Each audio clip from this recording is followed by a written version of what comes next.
तो आज है जी इलस्ट्रेटर की क्लास नंबर 2। तो मैंने आपको कहा था कि हम सिर्फ टूल्स ही नहीं पढ़ेंगे बल्कि इन टूल्स की मदद से मुख्तलिफ चीज़ें बना के भी देखते जाएंगे ताकि इनका काम जो है वो भी आपके सामने क्लियर होता जाए कि ये टूल्स क्या रोल प्ले करते हैं। तो पहले लेक्चर में हमने इन सारे टूल्स की डिटेल पढ़ी।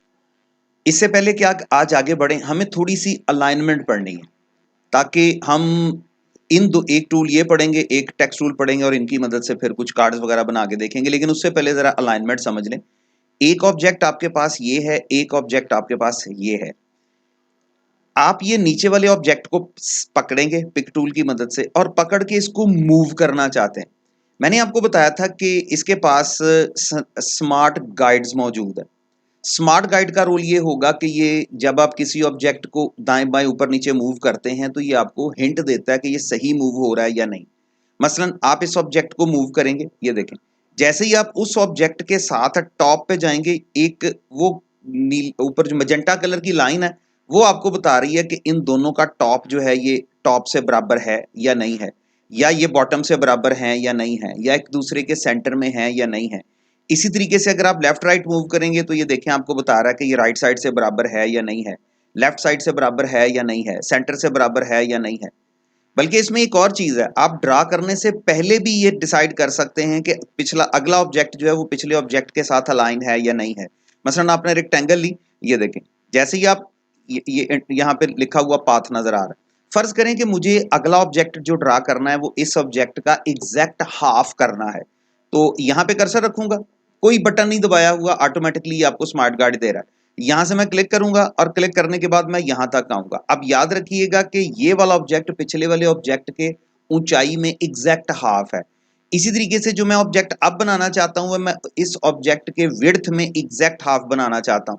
तो मैं क्लिक करूंगा और ये देखें यहां से शुरू करूंगा और यहां तक लेके आऊंगा। अब ये ऑब्जेक्ट उस ऑब्जेक्ट का विड्थ में एग्जैक्ट हाफ है। तो इसमें एक तो तरीकाकार ये है कि आप बनाने से पहले डिसाइड कर सकते हैं कि आपने जो चीज बनाई है वो ठीक है या नहीं ठीक। अब दूसरे नंबर पे मुझे इसको ऊपर वाले ऑब्जेक्ट के साथ अलाइन करना है। तो जैसे ही मैं वहां लेके जाऊंगा ये ऑटोमेटिकली मुझे बता देगा, वो एक लाइन अपीयर हो रही है मैजेंटा कलर की, वो लाइन आपको बता रही है कि ये दोनों टॉप से बराबर हो गए या ये दोनों बॉटम से बराबर हो गए। लेकिन फिर भी अगर इनको कमांड के थ्रू करना चाहें फिर आपको एक काम करना पड़ेगा, आपको इन दोनों ऑब्जेक्ट्स को सिलेक्ट करना पड़ेगा। जैसे ही आप इन दोनों ऑब्जेक्ट्स को सिलेक्ट करेंगे ऊपर वाली ये मेन्यू जो है इसका शक्ल चेंज हो जाएगी। एक छोटी सी बात और, माइट भी पॉसिबल है कि आप इलस्ट्रेटर इंस्टॉल करें और ये पट्टी ऊपर आपको ना मिल रही हो सकता है कि ये जो बार जहां पे इस वक्त मेरा माउस मूव कर रहा है, ये वाली बार हो सकता है कि आप इलस्ट्रेटर जब नया इंस्टॉल करें तो ये आपको ना मिल रही हो। आपने विंडो में जाना, विंडो में आपको मिलेगा कंट्रोल्स। तो ये अगर किसी वजह से ये पट्टी या बार वहां पे नजर ना आ रही हो तो विंडोज में जाके आपने इसको कंट्रोल्स पे क्लिक कर लेना। जैसे ही कंट्रोल पे क्लिक करेंगे ये बॉक्स, ये पट्टी, ये लाइन आपके सामने विजिबल हो जाएगी। अच्छा जी, आप इन दोनों को सिलेक्ट करेंगे। अब देखें यहाँ पे कुछ आपको अलाइनमेंट की कमांड मिल गई। अलाइनमेंट क्या कहती है, मुझे चाहिए कि ये जो दोनों ऑब्जेक्ट है ना एग्जैक्टली इनकी लेफ्ट साइड बराबर हो जाए। तो आप ये लेफ्ट पे क्लिक करेंगे, ये लेफ्ट साइड दोनों की बराबर हो जाएगी। मैं समझता हूं इन दोनों की राइट साइड बराबर हो जाए, इनकी राइट साइड बराबर हो जाएगी। मैं चाहता हूं ये दोनों सेंटर से बराबर हो जाएं, ये दोनों सेंटर से बराबर हो जाएंगे। वैसे तो ये दो ऑब्जेक्ट थे, माइट भी पॉसिबल है ये दो से ज्यादा भी हो सकते हैं। ये देखिएगा, अब इनको सेलेक्ट करें, कंट्रोल ए याद रखिएगा यूनिवर्सल शॉर्टकट है, जिस तरह कंट्रोल एस मैंने बताया था। कंट्रोल ए दुनिया का यूनिवर्सल शॉर्टकट है, दुनिया के हर सॉफ्टवेयर के अंदर कंट्रोल ए से मुराद होती है सेलेक्ट ऑल, कि जितने भी ऑब्जेक्ट हैं उनको सेलेक्ट कर लो। तो मैंने कंट्रोल ए किया, सारे के सारे ऑब्जेक्ट सेलेक्ट हो गए। मैं इन सब को अलाइन लेफ्ट कर लूंगा। अब ये लेफ्ट साइड से सारे के सारे बराबर हो गए, या मैं इनको अलाइन राइट कर दूंगा, ये सारे के सारे राइट साइड से बराबर हो गए। अलाइन सेंटर कर दूंगा, ये सारे के सारे सेंटर से बराबर हो गए। तो ये लेफ्ट राइट और सेंटर है। इसी तरीके से मैं समझता हूं कि ये टॉप से सारे बराबर हो जाने चाहिए। आप ये टॉप वाला बटन प्रेस कर देंगे, आप समझते हैं ये बॉटम से सारे बराबर हो जाने चाहिए। इन सब का बॉटम एक लाइन पे आ गया। आप समझते हैं कि इधर इधर से भी ये सेंटर हो जाने चाहिए, ये ऑटोमेटिकली इधर इधर से भी सेंटर हो गया। लेकिन एक प्रॉब्लम आप गौर करेंगे कि ये चार ऑब्जेक्ट हैं और चारों मुख्तलिफ किनारों पे पड़े हैं, कोई किसी जगह पड़ा है, कोई किसी जगह पड़ा है। मैंने सबको सिलेक्ट किया और अलाइन सेंटर किया। अब आपने जरा गौर करना है कि ये चारों ऑब्जेक्ट जो है इन्होंने अपनी जगह छोड़ी है। मैं ऐसा नहीं चाहता। क्योंकि जब हम ड्राइंग बनाएंगे, डिजाइन बनाएंगे, सम टाइम कुछ चीजों को फिक्स करना है जिन्हें हम चाहते हैं कि वो मूव ना हो। लेकिन अब यहां प्रॉब्लम क्या हुई है कि मैंने जब सेंटर किया तो सब ने ही कुर्बानी दी है थोड़ी थोड़ी अपनी जगह की। मैं ऐसा नहीं चाहता। इस काम के लिए आपको पहले तो कंट्रोल ए सेलेक्ट ऑल कर लेना है। उसके बाद किसी एक ऑब्जेक्ट को जिसको आप मरकज मानते हैं उसके ऊपर बगैर कोई बटन दबाए क्लिक कर देना। जैसे ही आप उसके ऊपर दोबारा क्लिक करेंगे उसके गिर्द एक ब्लू बाउंड्री लग जाएगी। आपने इसको फिक्स कर दिया। फिक्स से मुराद है अब जो मर्जी हो, बाकी सारे बेशक अपनी जगह छोड़ दें लेकिन ये अपनी जगह नहीं छोड़ेगा। इसके लिए आप इसको सेंटर करेंगे तो ये एग्जैक्टली सब ने इसको फॉलो किया, और इधर इधर से सेंटर करेंगे सब ने इसको फॉलो किया। फर्ज करें आप ये समझते हैं कि सेंटर वाला ऑब्जेक्ट ये है, तो कंट्रोल ए सिलेक्ट ऑल हो गए, इस पे बगैर कोई बटन दबाए क्लिक कर दिया, अब ये ऑब्जेक्ट लॉक हो गया। ठीक है जी। और या एक और बात, आप माशाल्लाह बहुत आगे जा चुके हैं लेकिन बिगिनर के लिए एक छोटा सा होता है टिप कि जब क्लिक कहा जाए तो क्लिक से मुराद लेफ्ट क्लिक ही होता है, क्योंकि 90% आपका लेफ्ट क्लिक इस्तेमाल होता है, 10% आपका राइट क्लिक इस्तेमाल होता है। तो जब क्लिक की बात की जाए तो अंडरस्टूड बात है कि ये लेफ्ट क्लिक है। हाँ, लेफ्ट क्लिक अगर डबल क्लिक किया जाए तो मेंशन किया जाएगा कि आपने यहाँ डबल क्लिक करना। वैसे राइट क्लिक भी कभी कभी यूज होगा। तो आपने इन सबको सिलेक्ट ऑल किया और इस ऑब्जेक्ट के ऊपर क्लिक कर दिया, अब ये लॉक हो गया। लॉक से मुराद ये है अब इसको सेंटर और सेंटर करेंगे तो ऑटोमेटिकली ये इसके मुताबिक सारे के सारे ऑब्जेक्ट जो हैं वो सेंटर होंगे, बाकी अपनी जगह छोड़ेंगे लेकिन ये अपनी जगह नहीं छोड़ेगा। एक तो आपको ये अलाइन कमांड जानना। इसके अलावा अलाइन के अलावा इसमें डिस्ट्रीब्यूट कमांड भी है, लेकिन इसका ये जो स्मार्ट गाइड है ना, ये बहुत सारी कमांडों को यूज करने देने की नौबत ही नहीं आने देता। ये खुद कहता है कि तब भाजी छोड़ो, जो चीज चाहिए मैं बता देता हूं। मसलन मेरे कहने का क्या मकसद है, मैंने एक ऑब्जेक्ट लगाया, मैंने शिफ्ट पकड़ लिया ताकि ये स्क्वायर लगे। अब मैंने इस ऑब्जेक्ट को कुछ फासले पे मूव करना। मैंने इसको पकड़ा, एक तो मैंने आपको बताया कि मैंने शिफ्ट दबा लिया, जिससे मुराद ये है कि ये बिल्कुल स्ट्रेट मूव होगा, और दूसरे नंबर पे मैंने आल्ट दबा लिया, इससे मुराद है कि इसकी एक डुप्लीकेट होगी। अब मैंने थोड़े से फासले पर, यानी इतने फासले पर एक ऑब्जेक्ट डुप्लीकेट कर दिया। अब वैसे तो मेरे पास कंट्रोल डी है, कंट्रोल डी उस आखिरी काम को रिपीट करेगी जो आपने किया। अब आखिरी काम दो किए थे, एक डुप्लीकेट किया था और दूसरे नंबर पे डुप्लीकेट को थोड़े से फासले पे मूव किया था। लेकिन हो सकता है मैंने अगला ऑब्जेक्ट किसी और शेप में लगाना हो, सर्कल लगाना हो, तो वो तो फिर डुप्लीकेट से नहीं होगा। चलें, लेट्स सपोज मैं वैसे ही ऐसे ही समझा देता हूं। अब जब मैं अगला ऑब्जेक्ट लेके जाऊंगा ना, यानी एक तो मैंने यहां रख दिया, अब जब मैं अगला ऑब्जेक्ट लेके जाऊंगा और इसको मूव करने की कोशिश करूंगा, ये देखें, ये जैसे ही एक मखसूस फासले पे पहुंचा तो इसने मुझे गाइड कर दिया कि भाईजान ये दोनों जगहों पे आपके दो एरोज बन रहे हैं। अब मैं माउस का क्लिक छोड़ के वहां जा नहीं सकता क्योंकि वो ज़ाहिर है कि फिर वो छोड़ देगा, लेकिन आप दोनों ऑब्जेक्ट्स के राइट साइड पे देखिएगा कि दो एरोज लाइनें मैजेंटा कलर की नजर आ रही हैं। ये मैजेंटा कलर की लाइन क्या इंडिकेट कर रही है कि भाईजान जो फासला पहले और दूसरे के दरमियान था, एग्जैक्ट वही फासला दूसरे और तीसरे के दरमियान भी है। इसी तरीके से एक ऑब्जेक्ट यहां पे है, मैंने एक डुप्लीकेट इसकी यहां पे रखी, थोड़े से फासले पे रख लेता हूं, डुप्लीकेट हो गया। फर्ज करें कि अगला ऑब्जेक्ट मैं कोई और लगाऊंगा, सॉरी अगला ऑब्जेक्ट मैं कोई और लगाऊंगा, तो जब मैं अगला ऑब्जेक्ट लगाऊंगा तो एक मखसूस फासले पर जाकर ये आपको हिंट दे देगा। ये देखें, अब ये हिंट क्या कह रहा है, ये कह रहा है कि भाईजान जो पहले और दूसरे के दरमियान में फासला था हॉरिजेंटली, वही दूसरे और तीसरे के दरमियान फासला, इसको डिस्ट्रीब्यूट कहते हैं। लेकिन अगर आप समझते हैं कि ये यहां से आगे पीछे भी है तब भी कोई मसला नहीं है, आप इसको डिस्ट्रीब्यूट भी कर सकते हैं, और वो डिस्ट्रीब्यूशन जो है वो आपकी दिस वन। लेकिन बहरहाल इसको हम थोड़ा आगे चल के डिस्कस करेंगे क्योंकि अभी फिलहाल हमें इसकी जरूरत नहीं है। ये हॉरिजेंटली डिस्ट्रीब्यूट है कि भाईजान इन दो के दरमियान फासला कम है, इसके दरमियान फासला ज्यादा है, तो इनको डिस्ट्रीब्यूट कर दो, इक्वल कर दो। लेकिन बहरहाल ये हमारा भी बात का टॉपिक है, अभी सिर्फ हमें अलाइन करना। अच्छा, आज का जो दूसरा टूल हमने डिस्कस करना है वो टेक्स्ट टूल है, क्योंकि टेक्स्ट टूल कर लें फिर हम कोई चीज बनाने के काबिल हो जाएंगे। टेक्स्ट टूल क्या करता है, टेक्स्ट टूल के अपने अंदर भी बेशुमार टूल्स मौजूद हैं, जिनमें से सबसे पहले टाइप टूल है। टाइप टूल भी दो तरह का बिहेव, जिस तरह आपने रेक्टेंगल लगाई, क्लिक से और काम करता है और क्लिक करके ड्रैग करके और काम करता है, तो ये टाइप टूल भी दो तरीकों से बिहेव करेगा। पहला तरीका ये है कि आपने टाइप टूल पे क्लिक किया, अब आपने पहले क्लिक करना है लेकिन क्लिक छोड़ना नहीं है, बल्कि क्लिक को खींच के एक बॉक्स बना देना है, लाइक दिस। जैसे ये बॉक्स बनाएंगे, इलस्ट्रेटर सीसी की एक खूबी है, सीसी की, पीछे नहीं, इलस्ट्रेटर सीसी की एक खूबी है कि ये इसके अंदर कुछ डेमो डाटा पुट कर देता है। ये डेमो डाटा लॉरम इप्सम होता है। हम वेब डेवलपमेंट की दुनिया में ना खाली पेजेस छोड़ने की बजाय क्लाइंट को दिखाने के लिए पेजेस के अंदर कुछ थोड़ा सा डाटा डाल देते हैं। जिस तरह आप शो केस में देखते हैं कि कुछ खवातीन जाती हैं, बैग्स वगैरह उन्होंने सजाए होते हैं, तो बैग्स के अंदर उन्होंने कुछ फालतू अखबारें या कपड़े वगैरह ठोंसे होते हैं कि बैग जरा भरा भरा अच्छा लगता है, या मतलब कपड़े डिस्प्ले करने की बजाय स्टैचू पे लगा दिए जाते हैं कि जनाब वैसे चीज अच्छी नहीं लगती लेकिन पहनी हुई अच्छी लगती है, तो स्टैचू पे खड़ा कर देते हैं। तो इन्होंने भी यही किया कि आपको बजाय इसके कि डाटा खाली छोड़े, उसने लॉरम इप्सम दे दिया। ये पता नहीं जुबान कौन सी है और इसका ये भी नहीं पता कि इसका मतलब क्या, लेकिन बहरहाल ये लॉरम इप्सम पेजेस का पेड़ भरने के लिए इस्तेमाल होगा। तो जनाब जैसे ही आप टेक्स्ट पे क्लिक करके एक ब्लॉक बनाएंगे, ये इस ब्लॉक के अंदर खुद से लॉरम इप्सम डाल देगा। लेकिन दूसरी बात यह है कि ये लॉरम इप्सम सिलेक्ट भी है। सिलेक्ट से क्या मुराद है कि जैसे ही आपने कीबोर्ड से कोई भी बटन दबाया, ये लॉरम इप्सम ऑटोमेटिकली खत्म हो जाएगा। अब आपने इसमें अपनी मर्जी का कोई डाटा लिखना शुरू कर दिया, लिखते जाएंगे लिखते जाएंगे लिखते जाएंगे, जैसे ही वो लाइन खत्म होगी वो ऑटोमेटिकली आपको नेक्स्ट लाइन में ले जाएगा। जैसे ही लाइन खत्म होगी, क्योंकि जितना मार्जिन आपने दिया है आप उस मार्जिन से आगे नहीं जा सकते, और जहां पे आप समझते हैं कि आपका एक पैराग्राफ कंप्लीट हो गया, वहां पे आप इंटर कर दें। इंटर करने के साथ ही ये आपको दूसरे पैराग्राफ में ले जाएगा।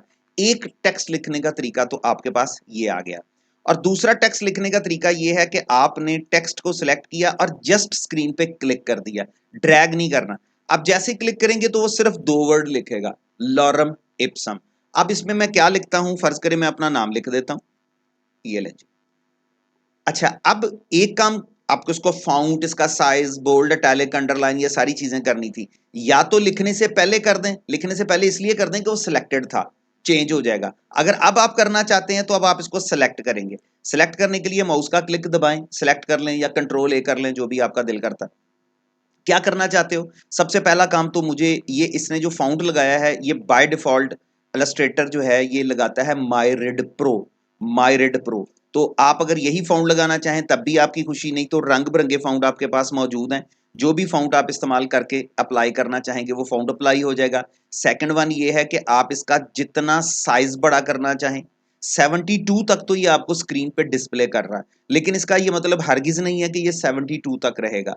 अगर आप इससे भी आगे जाना चाहें उसके लिए आपको मैनुअल पुट करना पड़ेगा, यानी आप इसको 100 पिक्सल का फाउंट देना चाहें, आप 100 या पॉइंट कह लें, 100 पॉइंट का फाउंट देना चाहें 100 पॉइंट का दे देगा। आप इसको 200 पॉइंट का देना चाहें 200 पॉइंट दे देगा, लेकिन स्क्रीन के ऊपर जो विजिबल होगा ये अप टू 72 है। अगली बात, आप इसको बोल्ड भी कर सकते हैं, ये देखिएगा। लाइट करेंगे ये बहुत बारीक हो जाएगा, लाइट के साथ अटैलिक करेंगे ये थोड़ा सा टेढ़ा होगा, रेगुलर करेंगे ये नॉर्मल होगा, अटैलिक करेंगे ये थोड़ा सा टेढ़ा होगा, बोल्ड करेंगे ये थोड़ा सा गहरा होगा, बोल्ड के साथ अटैलिक करेंगे ये भी हो जाएगा। ये फाउंट के मुख्तलिफ वेरिएंट्स होते हैं। बाज फाउंट ऐसे हैं जिनके अंदर ये सारी ऑप्शंस मौजूद नहीं होती। मसलन मैं यहाँ से ये माइरिड प्रो ही लगाता हूँ, माइट भी पॉसिबल है कि ये माइरिड प्रो के अंदर ये ऑप्शन मौजूद ना हो। या फर्ज करें मैं यहाँ पे एक फाउंट मेरा फेवरेट है जो मैं अमूमन लगाता हूँ यहाँ पे कैन के नाम से। अब देखें ये फाउंट जो है ये सिर्फ रेगुलर रहता है, ना ये बोल्ड हो सकता है, ना ये टैलिक हो सकता है, ना ये थिन हो सकता है, ना ये थिक हो सकता है। तो हर फाउंट की अपनी कुछ खसूसियात हैं। कुछ फाउंट सादा रहते हैं, कुछ बोल्ड होने की एबिलिटी रखते हैं, कुछ टैलिक हो सकते हैं, कुछ नॉर्मल रहते हैं। बाकी आप इनका साइज बड़ा करेंगे, आगे चल के जब हम पैराग्राफ की बात करेंगे तो फिर हम इनको लेफ्ट राइट सेंटर अलाइन भी कर सकते हैं, लेकिन वो भी बाद में देखते हैं। अच्छा, अब ये जो टेक्स्ट आपने लिख लिया इसके साथ भी वही 2 सलूक जो आपने रेक्टेंगल के साथ किए थे। क्या, अगर आप चाहें तो इसका आप कलर चेंज कर सकते हैं। डबल क्लिक करें और डबल क्लिक करने के बाद जो कलर आप इसका देना चाहें वो कलर आ सकता है।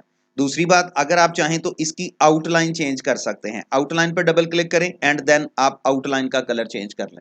डिफॉल्ट करना चाहें डिफॉल्ट हो सकता है, डिफॉल्ट से मुराद है टेक्स्ट व्हाइट होगा, आउटलाइन जो है वो ब्लैक होगी। या आप इसको स्विच कर सकते हैं, स्विच से मुराद ये है टेक्स्ट का कलर जो है वो ब्लैक होगा और बैकग्राउंड जो है वो व्हाइट होगी। लेकिन अगर आप नहीं भी करना चाहते तो आप आउटलाइन को खत्म भी कर सकते हैं, और आउटलाइन आपको मैंने बताया था कि मोटी भी हो सकती है। जहाँ तो ये जनाब आपका एक टेक्स्ट आ गया।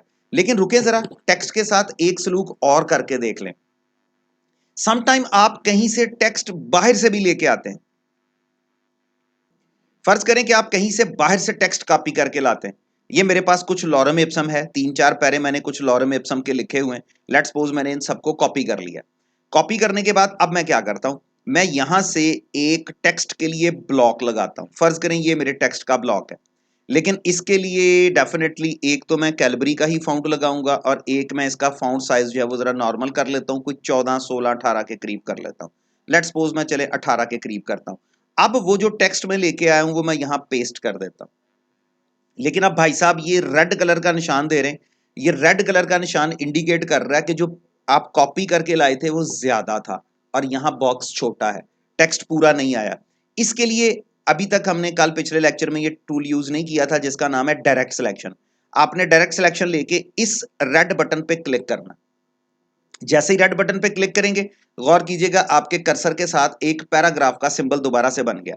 दूसरा पैराग्राफ जो है जी वो आप यहां से लेके यहां तक लिखना चाहते हो।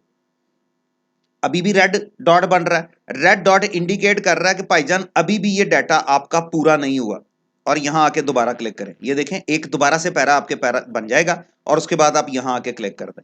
लेकिन अनफॉर्चुनेटली अभी भी पैरा कंप्लीट नहीं हुआ, क्योंकि अभी भी वो रेड कलर जो है वो आपको नजर आ रहा है। नो प्रॉब्लम, आप दोबारा से इस पे क्लिक करें और दोबारा से जैसे ही आप क्लिक करेंगे उसके बाद आप यहां से लेके यहां तक भी इस पैराग्राफ को पेस्ट कर सकते हैं। खैर पूरा अभी भी नहीं वो हुआ लेकिन वो आपको इंडिकेट ये कर रहा है कि सर मैंने यहां से टेक्स्ट शुरू किया था, यहां तक पहुंचते पहुंचते मेरे पास जगह खत्म हो गई, यहां से मैं आगे ले गया, यहां से मैं फिर यहां तक चला, जगह खत्म हो गई, यहां से मैं आगे ले आया, यहां से यहां तक कंप्लीट हुआ और यहां से मैं इसको नेक्स्ट आगे ले गया। इसको मेरा ख्याल ये है कि टेक्स्ट में जाके कंट्रोल ए करें और इसका फाउंट बेशक थोड़ा सा आप छोटा कर लें ताकि ये आपकी स्क्रीन के ऊपर पूरा हो जाए, या 12 पे कर लें या 14 पे कर लें। ये ले चले, 14 नहीं करते तो 15 तो कम से कम लाजमी करेंगे। ये ले, अब ये पैराग्राफ यहां से शुरू हुआ, जैसे ही क्लिक करेंगे यानी ये पिक करेंगे ये आपको इंडिकेट करेगा, लेकिन ये टेम्परेरी है, ये जो ब्लू लाइंस हैं ये टेम्परेरी हैं, सिर्फ आपको समझाने के लिए कि पैराग्राफ यहां से शुरू हुआ था यहां तक खत्म हुआ।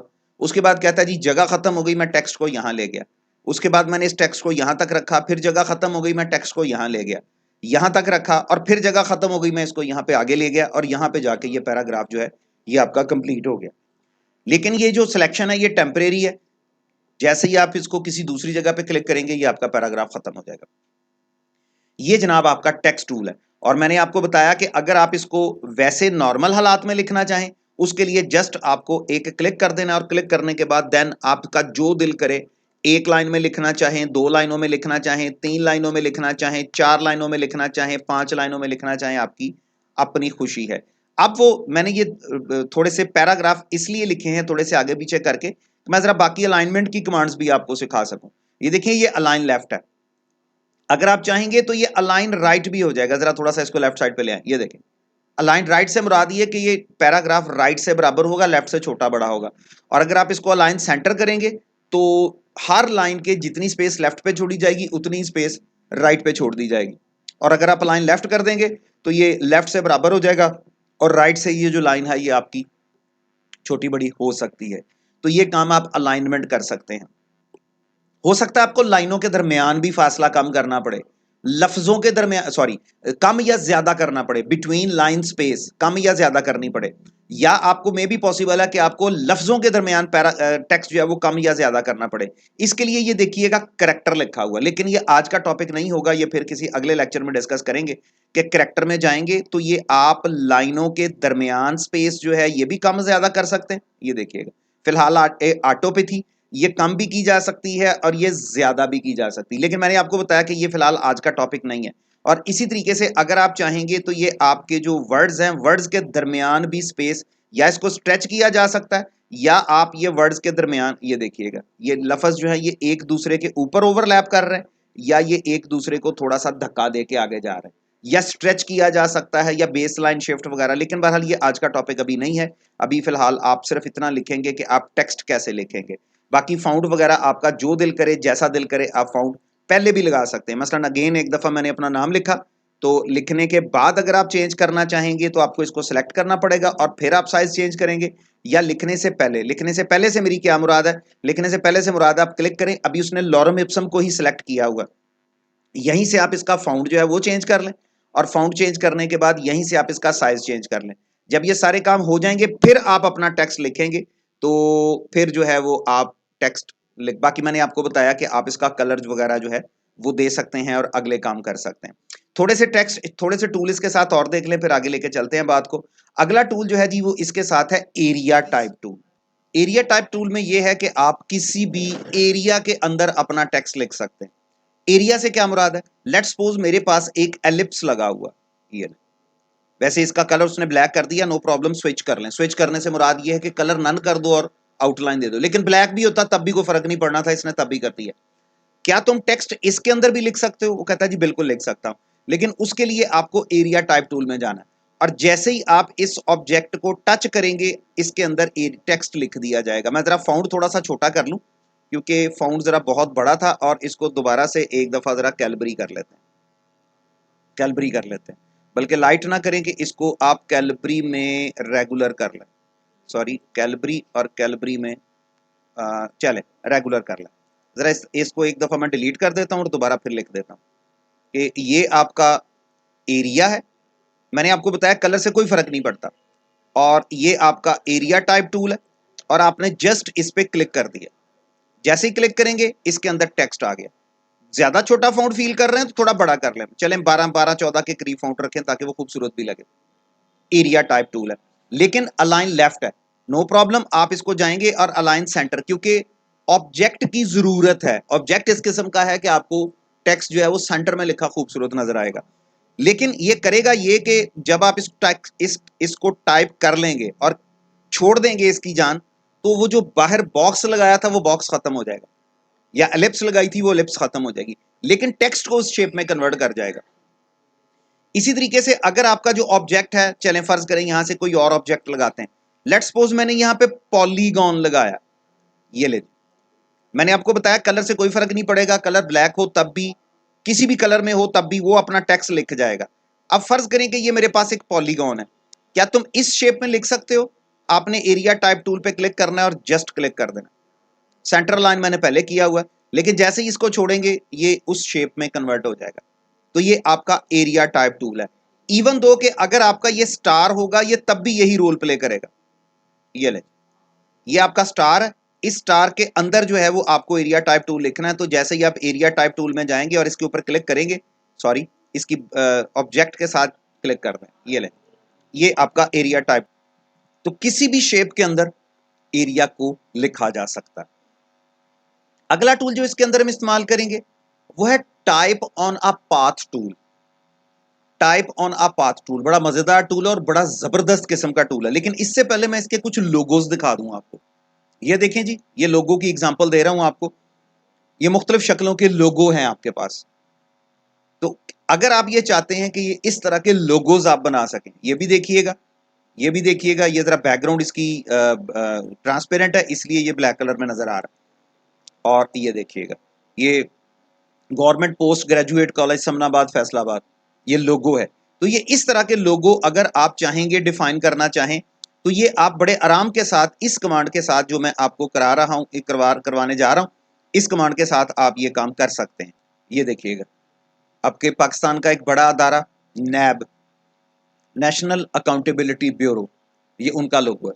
तो इस तरह के लोगोज आप, ये अभी जो हम टूल करने जा रहे हैं इसकी मदद से हम इस तरह के टूल जो है वो बड़े आराम के साथ बना सकते हैं। लेकिन उसके लिए पहले एक ऑब्जेक्ट बना लें।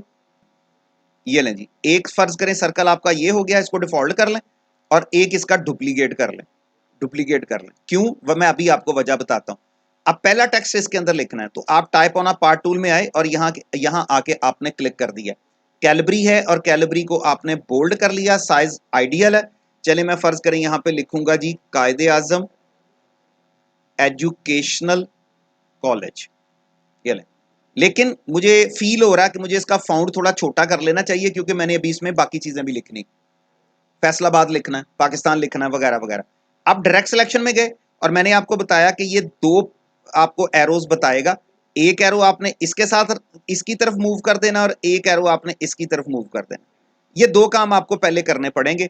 उन दो कामों के बाद फिर ये देखिएगा, ये सेंटर में आपको लाइन नजर आएगी, इस सेंटर वाली लाइन से पकड़ के आपने इसको स्ट्रेट अवे घुमा देना। लेकिन अभी भी मुझे ये फील हो रहा है कि ये अभी अभी तक पूरी तरह नहीं घूमा, तो इसको आप जहां पे समझेंगे कि ये इसका बैलेंस बराबर हो गया, ये नीचे की तरफ भी मूव हो सकता है, ये देखें बाहर की तरफ भी मूव हो सकता है, लेकिन वो जरा अगली किस्त है, उसको अगली किस्त में देखेंगे। जहां पे अब आप मुनासिब समझें कि ये टेक्स्ट आपका स्क्रॉल होके आ गया, वहां तक ठीक है। थोड़ा सा मुझे फील हो रहा है कि इसका बैलेंस जो है वो लेफ्ट साइड की तरफ होना चाहिए, तब ये बराबर होगा। ये लें जी, अब ये काम हमने खत्म कर लिया।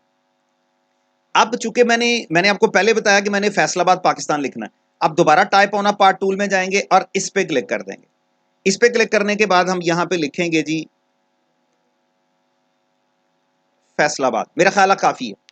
लेकिन उसके लिए भी type on a part tool में जाएंगे। सबसे पहले तो आप इधर वाला ऑब्जेक्ट जो है वो, और उसके बाद जो इधर वाला ऑब्जेक्ट जो है ये, इन दोनों को आप जनाब इधर की तरफ मूव करेंगे। लेकिन थोड़ा फासला रखें, क्यों रखें मैं वजह आपको अभी बताता हूं। अब ऊपर तो नहीं रखना, मैंने ये इस वाले सर्कल के नीचे की तरफ लेके आना। तो नीचे की तरफ लाने के लिए इसको आप यहां से पकड़ें, और यहां से पकड़ने के बाद आप इसको घुमा दें, यानी इस लाइन से पकड़ें और घुमा दें। लेकिन अनफॉर्चुनेटली ये उल्टा लिख रहा है, इधर की तरफ लिख रहा है। मुझे ऐसा नहीं करना, मुझे इसको भी सीधा लिखना है। सीधा लिखने के लिए आपको इसको बॉक्स के अंदर लिखना पड़ेगा। लेकिन मैं तो अंदर नहीं लिखना चाहता, मैं तो बाहर लिखना चाहता हूं। अभी रुकिएगा जरा, सेलेक्ट करें इसको और दोबारा से करेक्टर में चले जाए। मैंने आपको बताया था कि ये पूरा एक 2-4 मिनट लगेंगे इस कमांड को पूरे को एक्सप्लेन करने में, लेकिन छोटी छोटी चीजें डिस्कस कर ले। यहां पे आपको ये 1 2 3 चौथे नंबर पे मिलेगी कमांड, इसका नाम है जी base line shift. Set the base line shift. अगर आप इसको माइनस में करेंगे तो ये बाहर की तरफ निकलेगा, प्लस में लेके जाएंगे ये और अंदर की तरफ जाएगा। फिलहाल आप इसको माइनस में रख लें। लेकिन मेरा काम अभी भी नहीं बना, अभी इसलिए नहीं बना कि अभी ये लाइन के ऊपर है। नो प्रॉब्लम, आप यहां पे जस्ट क्लिक करें और माउस को स्क्रॉल करना शुरू कर दें, यानी जो व्हील है माउस का, ये स्क्रॉल व्हील, इसको घुमाना शुरू कर दें। अगर ऐसे नहीं है तो मैनुअल लिख लें, कोई फर्क नहीं पड़ता। ये ले, ये तकरीबन 28 29 30 हो गया। अब मैं समझता हूं ये ठीक है, डन हो गया जी। अब क्या करेंगे, अब आप इसको उठाएंगे और इसको उठाने के बाद ये देखें जी, यहां पे लाके आपने रख दिया कायदे आजम एजुकेशनल कॉलेज फैसलाबाद। थोड़ा सा ऊपर ले आए या थोड़ा सा नीचे ले आए, जहां आप मुनासिब समझते हैं। मेरा ख्याल है कि अभी भी इसको थोड़ा सा नीचे की तरफ आना चाहिए, क्योंकि ब्लॉक हमने एक जैसे लगाए थे। लेकिन ये सादा तो अच्छा नहीं लग रहा, तो इसके लिए फिर कोई ना कोई बॉक्स, कोई ना कोई ब्लॉक लगना चाहिए। वैसे एक काम हमें और करना चाहिए था, एक डुप्लीकेट इसकी और ले लेनी चाहिए थी, लेकिन चलें, अब जो होना था हो गया। अब इसको आप बल्कि अब फिल वाइट नहीं करेंगे, फिल नन करेंगे और सिर्फ आउटलाइन रहने देंगे। और इस ऑब्जेक्ट को आप पकड़कर इनके बाहर रखेंगे, क्योंकि अभी ये थोड़ा सा छोटा है। इसको आप दोनों साइडों से पकड़ के थोड़ा सा बड़ा करें। ये लें, अब ये ब्लॉक आपका आ गया। और उसके बाद इसको आप एक और ब्लॉक इसका बनाएंगे। अच्छा जी, एक और ब्लॉक बनाने से पहले 2 कमांडें और देख लें। ये छोटी छोटी चीजें मैं इसलिए आपको बता रहा हूं कि आपको ये याद रखनी है कि ये क्या रोल प्ले करती हैं। देखें, मैंने किसी चीज की डुप्लीकेट करनी, मसलन मैंने एक सर्कल लगाया, लेट्स सपोज मुझे इस सर्कल की डुप्लीकेट करनी। डुप्लीकेट करने के लिए मैं क्या रोल प्ले करूंगा, कंट्रोल सी और कंट्रोल वी, कॉपी और पेस्ट। अब तक आप, किसी ने वर्ड पढ़ा, किसी ने एक्सेल पढ़ा, किसी ने पावर पॉइंट पढ़ा, जो भी सॉफ्टवेयर पढ़ा, क्या होता है जी, आप ऑब्जेक्ट को सिलेक्ट करते हैं, कंट्रोल सी और कंट्रोल वी। अब कंट्रोल वी का यहां क्या मतलब है, सेंटर ऑफ द स्क्रीन। अब जरा गौर कीजिएगा, क्या ये सर्कल दाएं बाएं ऊपर नीचे से स्क्रीन के सेंटर में नहीं है। आप इसको यहां ले जाएं, कंट्रोल सी, कॉपी हो गया, कंट्रोल वी, यहां जाके क्यों पेस्ट कर रहे हो, कहता है ये स्क्रीन का सेंटर है इसलिए। एक काम करते हैं, थोड़ा सा जूम कर लेते हैं और बल्कि इसको इधर इधर मूव कर लेते हैं। अब देखिएगा, कंट्रोल सी और कंट्रोल वी, कहां पेस्ट किया, स्क्रीन के सेंटर में। ये चीज चेंज कर सकते हैं आप, स्क्रीन के सेंटर की बजाय पेज का सेंटर भी कर सकते हैं। पेज के सेंटर से क्या मुराद है, पेज के सेंटर से मुराद ये है कि जब ये पेस्ट करेगा तो ये यहां पे पेस्ट करेगा। लेकिन अभी वो आज का टॉपिक नहीं है। एक चीज हो गई। दूसरी चीज, मैं जो चीज कॉपी कर रहा हूं इसके एग्जैक्ट ऊपर पेस्ट करना चाहता हूं, कंट्रोल सी और कंट्रोल एफ, कंट्रोल सी और कंट्रोल एफ। ये जरा गौर कीजिएगा, ये ऑब्जेक्ट था जहां भी था, control C copy, control F, इसके एग्जैक्ट ऊपर पेस्ट हो गया। यही काम सर मैं अब यहां पे करूंगा कि ये वाला जो बॉक्स मैंने लगाया कंट्रोल सी और कंट्रोल एफ, इसके एग्जैक्ट ऊपर पेस्ट हो गया। इसको यहां से पकड़ूंगा, एक तो मैंने शिफ्ट दबाया, शिफ्ट इसलिए कि इसका रेशो बरकरार रहे। दूसरे नंबर पे मैंने आल्ट दबाया, आल्ट इसलिए दबाया कि ये चारों साइडों से एक जैसा छोटा हो। और एक काम और कर लेते हैं, यहां पे एक छोटा सा स्टार बना लेते हैं। लेट्स सपोज वो स्टार ये है, और चले मैं इसको स्विच कर लेता हूं, इसका कलर ब्लैक कर देता हूं, और इस स्टार को मैं यहां जाके रखता हूं। एक स्टार जो है जी वो मैंने यहां पे पेस्ट कर दिया, और लेट्स सपोज मुझे डुप्लीकेट करना है, और एक स्टार जो है जी वो मैंने यहां पे पेस्ट कर दिया। इसी तरीके से इन दोनों को सिलेक्ट किया, कंट्रोल सी और कंट्रोल एफ, कॉपी और पेस्ट, ये एक दूसरे के ऊपर पेस्ट हो गए। एक स्टार मैंने यहां पे रख दिया और दूसरा स्टार मैंने यहां पे रख दिया। तो अपनी दानिस्त में मैंने एक लोगो बना लिया। लेकिन अभी परेशान मत होइएगा, क्योंकि अभी तो कमांडें ही चूंगे में से दो पड़ी हैं, एक ये रेक्टेंगल वाली टूल पड़ी है और एक अभी टेक्स्ट टूल पड़ा, इसलिए ये अभी आपका ये पुअर है। आगे चल जैसे जैसे चलते जाएंगे इंशाल्लाह ये जो हमारा लोगो है ये खूबसूरत होता जाएगा, क्योंकि जैसे जैसे हम आगे कमांडें पढ़ते जाएंगे हमारे उसको हम लोग लोगों को खूबसूरत से खूबसूरत शक्ल देते जाएंगे। बहुत अच्छे अच्छे बड़े खूबसूरत खूबसूरत लोगो बने। तो ये जनाब आपका लोगो बन गया। तो ये जो टूल था जो मैंने आपको करवाया, type on a path tool. अब ये सारे का सारा टेक्स्ट जो था ये हॉरिजेंटल था। अब बात आ जाएगी वर्टिकल टेक्स्ट की। वर्टिकल टेक्स्ट से क्या मुराद है ये भी मैं आपको बताता हूं। वर्टिकल टाइप टूल वही काम कि या तो एक ब्लॉक बना दें, ब्लॉक बन गया, अब जो टाइप टेक्स्ट लिखा जाएगा ये वर्टिकल लिखा जाएगा। फाउंड जरा थोड़ा सा बड़ा है, नो प्रॉब्लम, फाउंड जरा आप थोड़ा सा छोटा कर लें, ये देखिएगा।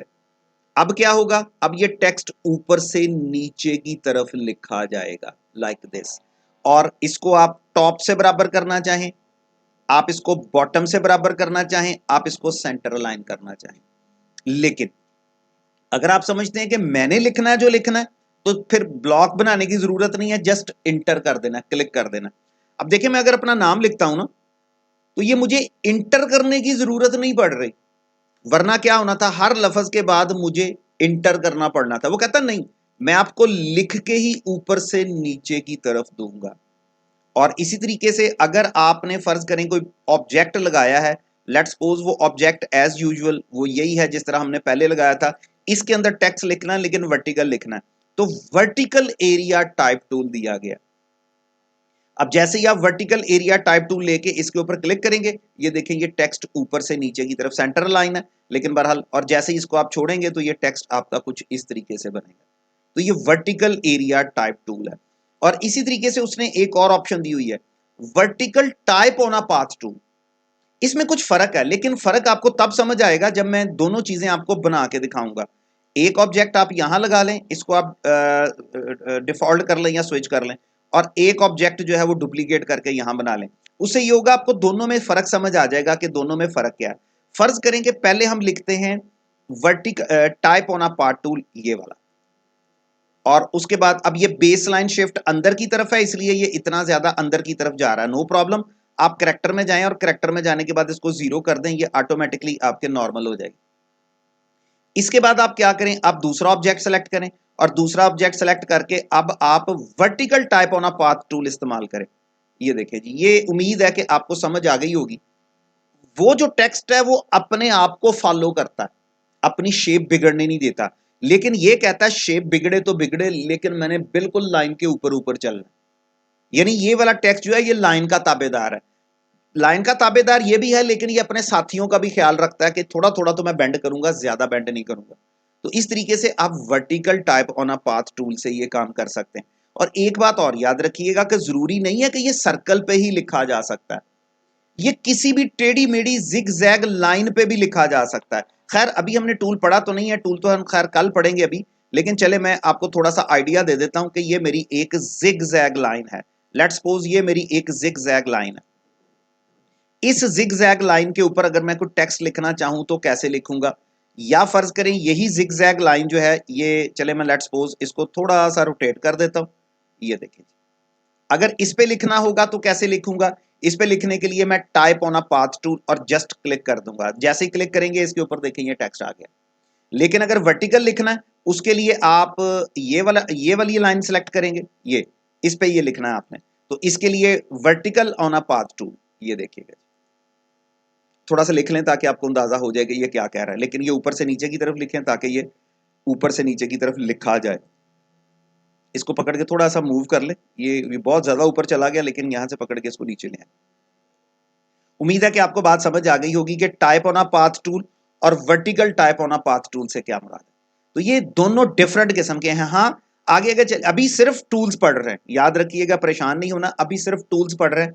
आगे जैसे जैसे चीजें, क्योंकि फिर जब कंप्लेक्स किस्म की डिजाइनिंग करेंगे तो वहां अगर मैं आपको टूल समझाने के लिए आ गया तो टाइम जाया होगा।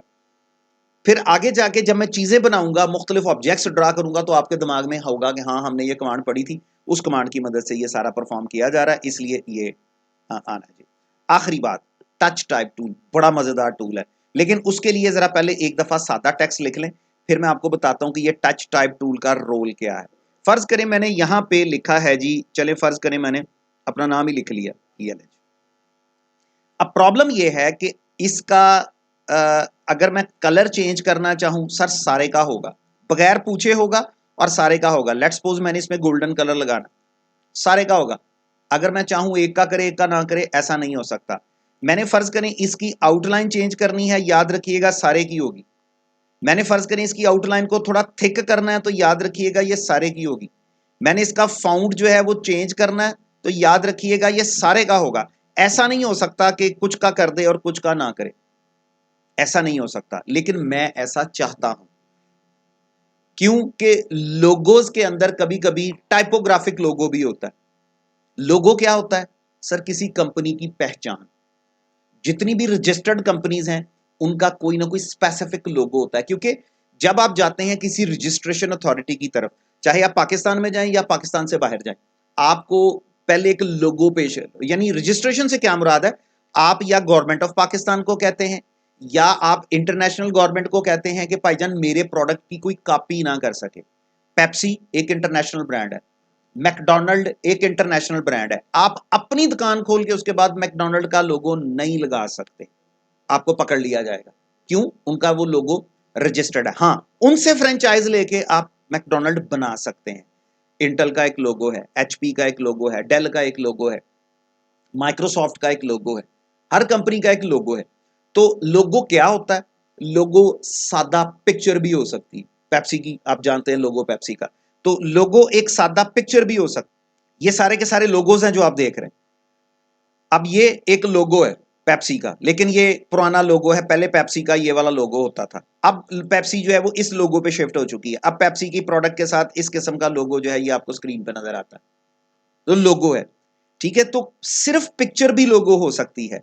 बाज कंपनियां क्या करती हैं, सिर्फ टेक्स्ट लिख देती हैं, जिस तरह के ये, खैर ये इंटेल के साथ इर्द गिर्द ब्लॉक तो बने हुए हैं, लेकिन हो सकता है कि आप सिंपल टेक्स्ट का लोगो बना लें, जिस तरह करके ये AB उन्होंने लोगो बनाया हुआ ELH।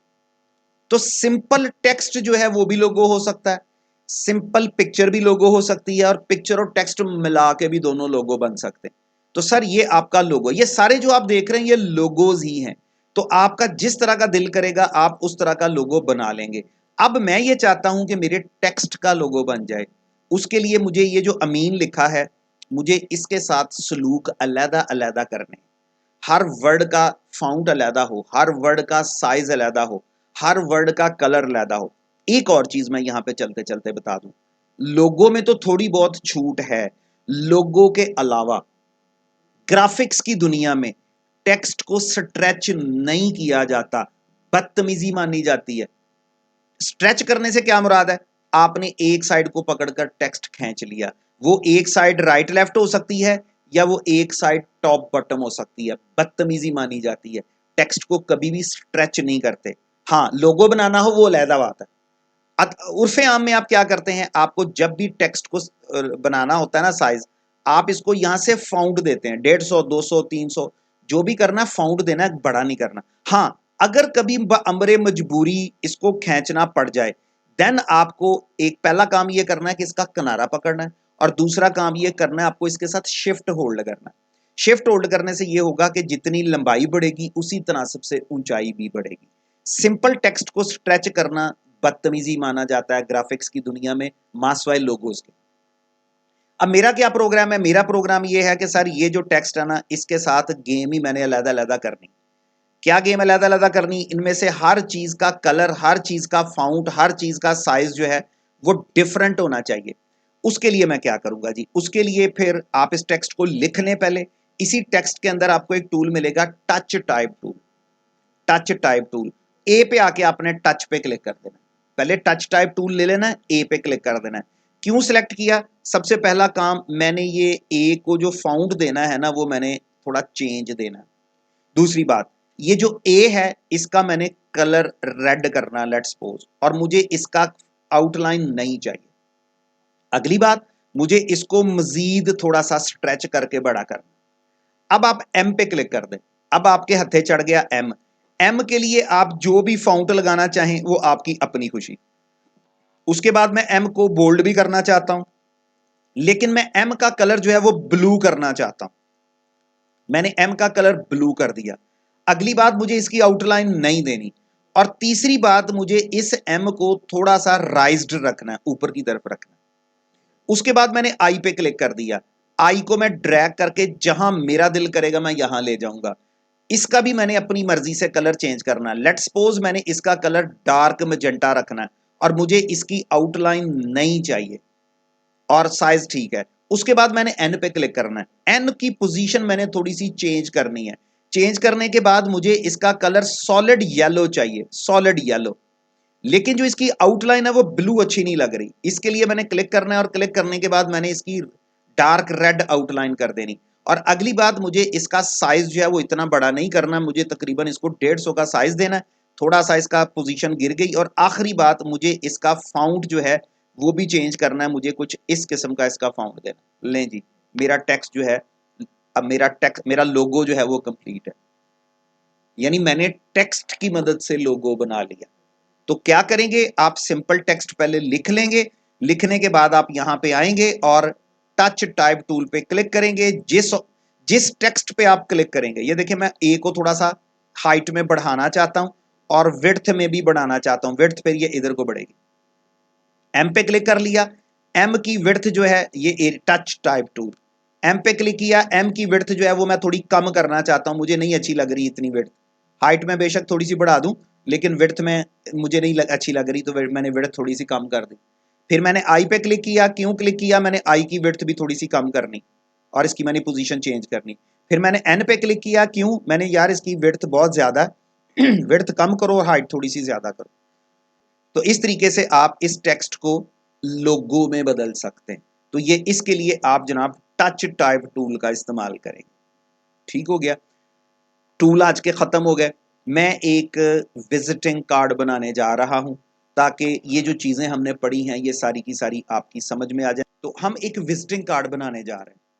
विजिटिंग कार्ड के लिए सबसे पहले आपको एक रेक्टेंगल लगानी है। रेक्टेंगल के लिए आप क्लिक करें। विजिटिंग कार्ड का एक साइज जो होता है स्टैंडर्ड 3.5 इंच इसकी चौड़ाई और 2 इंच इसकी ऊंचाई होती है। ओके करें जी, ये आपके कार्ड का एक स्टैंडर्ड साइज बन गया। यानी ये जो विजिटिंग कार्ड होते हैं ये 3.5x2 होते हैं। एक दूसरा काम आपको और करना है, आपको एक बॉक्स इसके अंदर और लगा। वो बॉक्स आपने इसलिए लगाना है कि आपका टेक्स्ट इस बॉक्स से बाहर ना निकले। तो इस बॉक्स को आप सिलेक्ट करें, कंट्रोल सी और कंट्रोल एफ। मैंने आपको बताया कॉपी और पेस्ट, और शिफ्ट दबाएंगे ताकि चारों साइडों से छोटा हो, बल्कि शिफ्ट इसलिए दबाएंगे ताकि सीक्वेंस बेहतर रहे, और आल्ट इसलिए दबाएंगे ताकि ये डुप्लीकेट हो जाए। लेकिन इधर से मैं समझता हूं मजीद ये कार्ड थोड़ा छोटा होना चाहिए। ऐसा हम क्यों करते हैं? ऐसा इसलिए करते हैं कि ये कार्ड बाद में कटने भी होते हैं। अगर ये हम फर्ज करें ये साइज ना छोड़े तो माइट भी पॉसिबल है काटने वाला इसको यहां से काट दे, यहां से काट दे, या यहां से काट दे। आप अपनी कापियां किताबें देखते हैं, छपी हुई अखबारात देखते हैं, तो उनके ऊपर मार्जिन लगे होते हैं, लेफ्ट राइट टॉप बॉटम, थोड़ी सी जगह खाली छोड़ी होती है।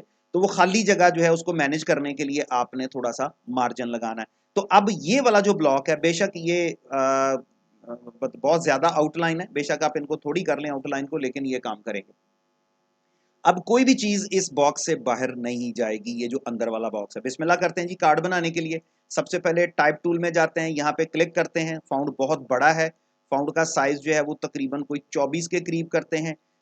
जो टेक्स्ट है वो भी मुझे कोई इतना अच्छा नहीं लग रहा, तो मैंने यहाँ पे टेक्स्ट जो है ये भी सिलेक्ट किया और मैंने यहाँ पे लिखा है जी कायदे आजम कॉलेज। लेकिन फाउंट मैं अभी भी समझ रहा हूँ कि ये बहुत बड़ा है, तकरीबन कोई 18 का फाउंड कर लेंगे। अब अगला काम क्या करना है, आपको इस टेक्स्ट को और इस डब्बे को, इन दोनों को सिलेक्ट करना है, इस पे क्लिक कर लेना है, क्योंकि ये कमांड मैं करवा चुका हूं। यानी पहले इसे सिलेक्ट करना है, शिफ्ट दबा के बाद में इसे सिलेक्ट करना है। जब भी दो चीजें सिलेक्ट करनी हो, पहली को क्लिक करके शिफ्ट करें। मैंने रोटेट करते वक्त भी समझाया था कि पहली को नॉर्मल क्लिक कर लें, दूसरी को शिफ्ट दबा के क्लिक करें। लेकिन इसको चूंकि मरकज मानना है, इसलिए इस पे एक क्लिक एक्स्ट्रा कर दूंगा। अब इन दोनों को मैं सेंटर और सेंटर करूंगा, सेंटर और सेंटर, ठीक है। बल्कि एक काम कर लें, एक काम ये करेंगे कि इसको सिंपली टेक्स्ट में जाएं और टेक्स्ट में जाने के बाद इसको सिंपल कायदे आजम कर लें। क्यों, वो हम नीचे लिख लेते हैं एजुकेशनल कॉलेज, और इसका फाउंट इस दफा जो है वो जरा थोड़ा सा बड़ा कर लें। अब यही कमांड दोबारा रिपीट करें कि आप इस टेक्स्ट को इसके सेंटर और सेंटर कर दें। वैसे ये मुझे सेंटर में नहीं चाहिए, मुझे थोड़ा सा ये ऊपर रेज करना, ऊपर लिखना है। अब दूसरा काम मुझे ये करना है कि यहां पे लिखना है जी एजुकेशनल कॉलेज। इसके लिए मैं थोड़ा सा फाउंड का इशू है, इसका मैं फाउंड थोड़ा सा छोटा कर लेता हूं, क्योंकि ये इतने बड़े फाउंड में अच्छा नहीं लग रहा। इसको तकरीबन कोई 12-14 का फाउंड काफी है। लेकिन इसको भी इस वाले ब्लॉक के, और इसको सिलेक्ट करें और इसको इसके सेंटर कर लें। कलर को खूबसूरत सा दे लें, मसलन इसको हम फर्ज करें रेड कलर दे देते हैं, ये वाला जी। और इसको लेट्स सपोज हम लोग ब्लू कलर दे देते हैं, लेट्स सपोज ये कलर दे देते हैं। ओके जी, कायदे आजम एजुकेशनल कॉलेज, थोड़ा सा इसको ऊपर की तरफ ले जाएं ताकि ये इसके साथ लग जाए। एक दफा फिर टेक्स्ट लेंगे, क्योंकि मैं यहाँ पे, लेकिन इस दफा मैं फाउंड जो है वो कैलबरी रखना चाहता हूँ, बिल्कुल सादा। और इसको मैं लाइट की बजाय बोल्ड करना चाहता हूँ, क्योंकि मैं यहाँ लिखना चाहता हूँ कि हम लोग कंप्यूटर और इंग्लिश लैंग्वेज और ट्यूशन सेंटर, ये ले। लेकिन फाउंड जो है वो थोड़ा सा मुझे डाउट हो रहा है कि थोड़ा छोटा हो जाना चाहिए। 11 कर लें या 10 कर लें, बल्कि 11 की बजाय भी अगर आप इसको 10 कर लें तो क्वाइट बेटर है। उसके बाद आप इसको भी इस डब्बे के इस पे फिर क्लिक करें ताकि ये इसको मरकज माने, और इसको इसके सेंटर में शिफ्ट कर दिया जाए। लेट्स सपोज इसका कलर जो है वो आप अभी अभी कलर की गेम नहीं करेंगे, कलर तो आप बिल्कुल सादा सादा देते जाएं। कलर के ऊपर हम बाकायदा एक क्लास रखेंगे जिसमें फिर हम सारे के सारे कलर की थ्योरीज पढ़ेंगे, कौन सा कलर कहाँ अच्छा लगेगा और कहाँ पे अच्छा नहीं लगेगा। अब मुझे अपना नाम लिखना है, तो मैंने यहाँ पे क्लिक किया और क्लिक करने के बाद अपना नाम टाइप कर दिया। लेकिन इसके साथ भी यही सलूक करूंगा, एक तो मुझे इसका फाउंड थोड़ा सा बड़ा कर लेना चाहिए, 11 या 12 कर लेना चाहिए। उसके बाद मैं इसको और इस डब्बे को फिर दोबारा क्लिक करूंगा ताकि ये सेंटर माना रहे, और इसको इसके लेफ्ट और टॉप कर दूंगा। अगला काम मुझे यहां पे लिखना है जी प्रिंसिपल, और इसके लिए साथ भी मैं यही सलूक करूंगा। पहले मैं इसको यहां मूव कर लेता हूं, उसके बाद मैं इस डब्बे को पकड़ता हूं, इस पे फाइनल क्लिक करता हूं और इनको अलाइन लेफ्ट कर दूंगा। थोड़ा सा मुझे डाउट है कि इसको मैं कर्सर को ऊपर ले जाऊं तो ये ज्यादा बेहतर है। कलर चेंज करना चाहें बिस्मिल्लाह, आप कर सकते हैं, कोई एतराज नहीं है। लेट्स सपोज मैं जरा डार्क ग्रीन कलर में नाम लिख लेता हूं, और ये किसी भी एक कलर में मैं इसका डेजिग्नेशन जो है वो टाइप कर देता हूँ। अब मुझे कॉन्टैक्ट नंबर चाहिए, चलें एक काम करते हैं, इसी कोई कंट्रोल सी और कंट्रोल एफ, कॉपी और पेस्ट, और जिसको पेस्ट किया शिफ्ट दबा के थोड़ा सा नीचे मूव कर लें, यहां रख लें इसको, और उसके ऊपर आप डबल क्लिक करें या टेक्स्ट में जाएं। मैंने लिखना है जी कॉन्टैक्ट, और कॉन्टैक्ट में मैंने लिखना है 0300, लेट्स सपोज 1234567, ये मैंने कॉन्टैक्ट नंबर लिख दिया। आखिरी काम मुझे लिखना है जी एड्रेस। एड्रेस के लिए अगेन कंट्रोल सी और कंट्रोल एफ, कॉपी और पेस्ट, जो चीज पेस्ट की है इसको पहले यहां लेके आए। फर्ज करें मैंने यहां पे लिखा है जी 78W, और गुलिस्तान गुलिस्तान कॉलोनी, राजा रोड, फैसलाबाद। अगर समझते हैं फाउंड चेंज करना है तो ठीक है, नहीं तो बिस्मिल्लाह। इसको सिलेक्ट करें, इस पे क्लिक किया और इसको दोबारा क्लिक किया ताकि सेंटर माना, और इसको इसके सेंटर में ले आए। और इसका कोई कलर शलर चेंज करना है चेंज कर लें, वरना ऐसे ही ठीक है। अब आ गई आखिरी बार, एहतियातन सेलेक्ट करें, और सेलेक्ट करने के बाद इसको आप मूव करके यहाँ पे लेके आए, यहाँ पे लेके आए। लेकिन अब जैसे ही इसे छोड़ेंगे ये नजर नहीं आ रहा। नजर क्यों नहीं आ रहा? ये जो ब्लॉक है सर, इसके अंदर व्हाइट कलर दिया हुआ है, आप कलर नन करें। और ये जो पिछला ब्लॉक है इसके अंदर भी व्हाइट कलर दिया हुआ है, इसको भी आप नन करें। बाकी मैं आगे चल के किसी चीज को फ्रंट पे और बैक पे लाने के लिए आपको टूल बता दूंगा, ये लें। लेकिन इस ब्लॉक को, इस लोगो को और इस टेक्स्ट, इस लाइन को, दोनों को सिलेक्ट करें, बाद में इस पे क्लिक करें, उसे कहें कि इसको इसके राइट और टॉप एडजस्ट कर दिया जाए। अगर कोई लोगो रखना चाहें, लेट्स सपोज मैं किसी पिक्चर को यहां पे ड्रॉप करना चाहता हूं, तो पिक्चर को सिर्फ आपको ड्रैग एंड ड्रॉप करना और आपको कुछ नहीं करना। आपको सिर्फ ड्रैग ड्रॉप करेंगे तो वो आपका डाटा जो है वो वहां पे मूव हो जाएगा। लेट्स सपोज मेरे पास ये लोगो है, या लेट्स सपोज कायदे आजम की पिक्चर जो है वो मैं यहाँ पे, बाबा जी की पिक्चर जो है वो यहाँ पे ड्रैग करता हूँ।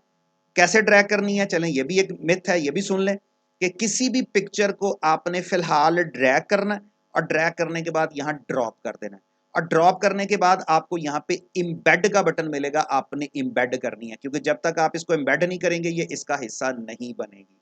फॉर्चुनेटली ये तस्वीर जेपीजी थी, पीएनजी थी, यानी साइडें इसकी ट्रांसपेरेंट थी, इसलिए ये हो गई पेस्ट। अगर कोई स्क्वायर होती थोड़ा मसला होना था, लेकिन चलें अगले किसी लेक्चर में उसको भी कवर कर लेंगे। ले जनाब, कार्ड आपका जो है वो 100% रेडी हो गया। अब आखिरी काम एक आपको करना है, सिंपलेस्ट कार्ड है, कोई रंग नहीं लगाया, कोई बैकग्राउंड नहीं लगाई, कोई कुछ नहीं लगाया। आखिरी काम आपने ये करना है कि ये जो आपने अंदर बॉक्स लगाया था इसको आपने डिलीट कर देना, क्योंकि ये सिर्फ इसलिए लगाया था कि कोई भी टेक्स्ट इससे बाहर ना जाए। और ये वैसे ये भी लाइन चाहिए नहीं होती, चले मैं इसको भी बहुत बारीक फॉर्मेट में रख लेता हूं। ले सर, कंट्रोल एस, और डेफिनेटली आप इसको डेस्कटॉप पे सेव करेंगे। किस नाम से सेव करेंगे, फर्ज करें मैंने इसे माई कार्ड के नाम से सेव कर लिया, तो ये आपकी फाइल जो है ये यहाँ पे माई कार्ड के नाम से आपके डेस्कटॉप पे सेव होगी। इसलिए सेव कर ली कि इसको कभी भी चेंज किया जा सकता है। और अगर आप किसी को सोर्स नहीं देना चाहते वो भी देख लें, मैंने आपको शायद पहले लेक्चर में बताया था, फाइल में जाएंगे और एक्सपोर्ट में जाएंगे और एक्सपोर्ट एज कर लेंगे। एक्सपोर्ट एज में कहाँ एक्सपोर्ट करना है, डेस्कटॉप पे ही चलें। इस दफा मैं इसका नाम माई कार्ड 1 कर लेता हूँ। आप इसका नाम आप इसको पीएनजी रख लें या जेपीजी रख लें, जैसा आपका दिल करे। एक्सपोर्ट करें और दूसरे नंबर पे रेजोल्यूशन बताएंगे कि आप, हमने चूंकि पीएनजी की है इसलिए वो कहता है बैकग्राउंड ट्रांसपेरेंट नहीं, ट्रांसपेरेंट ना करे, व्हाइट बैकग्राउंड ही रख दे क्योंकि ट्रांसपेरेंट अच्छी नहीं लगेगी। 300 डीपीआई पे रखे और ओके कर दे। और अब ये कार्ड जो है जी आपका, ये ले जी माई कार्ड 1 के नाम से पीएनजी सेव हो गई। आप इस पर डबल क्लिक करें तो ये आपका एक विजिटिंग कार्ड जो है वो प्रिपेयर हो गया। लेकिन अभी इसमें हमने कोई कलर नहीं डाला, कोई बैकग्राउंड नहीं डाली, कोई कम्प्लेक्स किस्म का लोगो नहीं बनाया। इंशाल्लाह जिंदगी रही तो आइंदा आने वाले लेक्चर्स में हम बहुत खूबसूरत विजिटिंग कार्ड्स बनाएंगे, और ये ग्राफिक्स की दुनिया में विजिटिंग कार्ड आपको बहुत ज़्यादा पैसा दे सकते हैं। मैं आपको फाइवर पे भी जाके दिखाऊंगा, मैं आपको बाकी प्लेटफॉर्म्स के ऊपर भी दिखाऊंगा, जिसमें 99design.com है, fiverr.com है, और इस तरह के 1-2 प्लेटफॉर्म्स हैं जहाँ पे लोगों को जाके आप ये name card, business card, visiting card की सर्विसेज सेल करके आप इसमें से पैसे कमा सकते हैं। ठीक है, तो ये बहुत अच्छा कार्ड बनाएंगे। ये तो अभी ये सिर्फ इसलिए बनाया कि जो कमांडें हमने अलाइनमेंट की पढ़ी हैं या टेक्स्ट की पढ़ी हैं वो आपकी कवर हो जाए। तो इंशाल्लाह जैसे जैसे हम आगे चलते जाएंगे हम बेहतर से बेहतर, खूबसूरत से खूबसूरत कार्ड बनाते जाएंगे। तब तक के लिए अल्लाह हाफिज़।